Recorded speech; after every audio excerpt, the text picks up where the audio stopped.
Let me go now to Elisa Guerra. Elisa is a Mexican educator. She's the Varkey Foundation Global Teacher Prize finalist and a recipient of the IDB Best Educator in Latin America award. A privilege, Elisa, to have you here. So could you tell us a bit about your impressions as a teacher, right, on how our governments and societies dealing with this current crisis that has been deepened by the pandemic?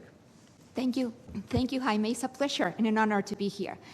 Well, of course, there are many factors for contributing to learning losses and learning poverty, but I believe that we should also, among those many factors, many of them are not in the hands of teachers, of course. They cannot solve single-handedly every problem that education has. But I think that we still need to reconsider what is the role of pedagogy in the learning poverty, the learning crisis. Especially, I think that we need to question ourselves how and when our children are learning to read around the world. Because judging by the results, it's obvious that we are doing something, at least something, very wrong. Now, of course, these poor reading skills are very challenging, not only for children, but for teachers in the classroom, because poor reading skills touch everything. And how do we solve that? Well, I think that we still need to keep looking and finding for solutions in the classroom for the children that are already behind. I believe that the best way to address learning poverty is by preventing it altogether. And well, today is Solutions Day, so how do we do it? Please allow me to introduce a little idea and see if that could work in your context. A short time ago, I started collaborating with the government of the state of Nuevo León, the northern state of Nuevo León in Mexico. And I've been helping them, working with them in designing a program that we have called Cuidados, or Carings.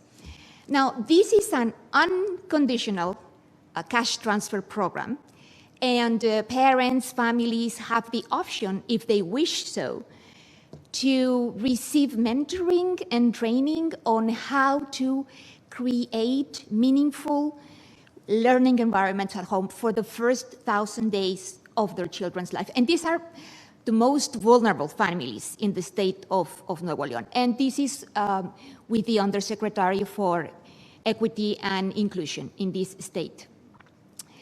So what do we do with the families? How do we help them?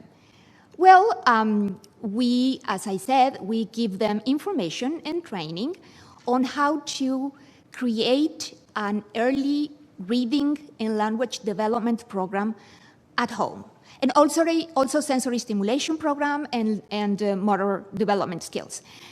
And I know that maybe you're thinking, wait, did she just said early reading and these are under threes? Well, yes, I did, and please don't think that we just take whatever we do in first grade, methodologies and curriculums and ABCs, and we shove it into the face of toddlers. That's not what we do, and that's not what I am intending to ask you to think about. What we do is we use very large reading words. These words are contextual to the children. They come from their environment. And we present these words in a joyous way several times a day, frequency, intensity, and duration, without pressure. And with that, we are aiming to build a strong oral and visual vocabulary.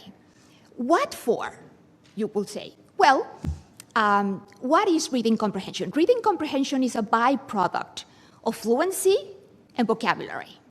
And fluency is when you are able to read a word very quickly without stopping to decode the word.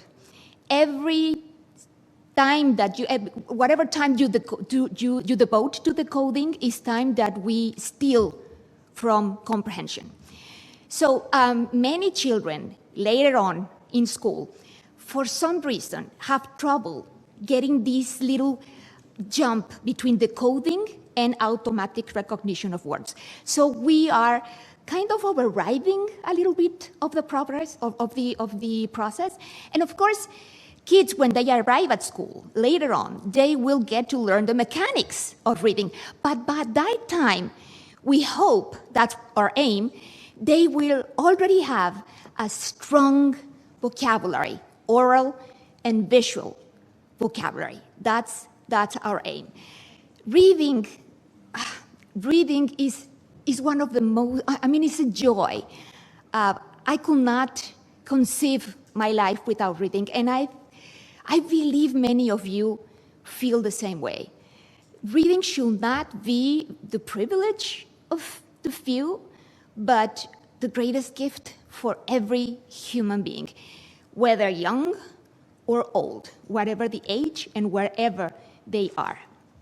Every child is able, every child bears the seed of genius within.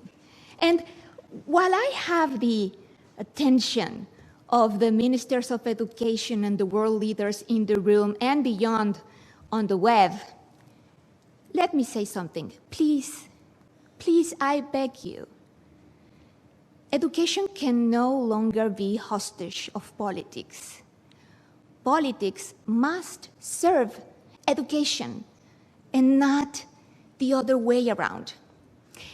If we change everything, every 6 years, or whatever time it takes for your country to change from administration to another, if we do that, then there's no time to nurture the seeds of innovation, to see them grow, to see what works and what doesn't work. Please stop using us as pounds for votes, because our children are paying the price. Thank you.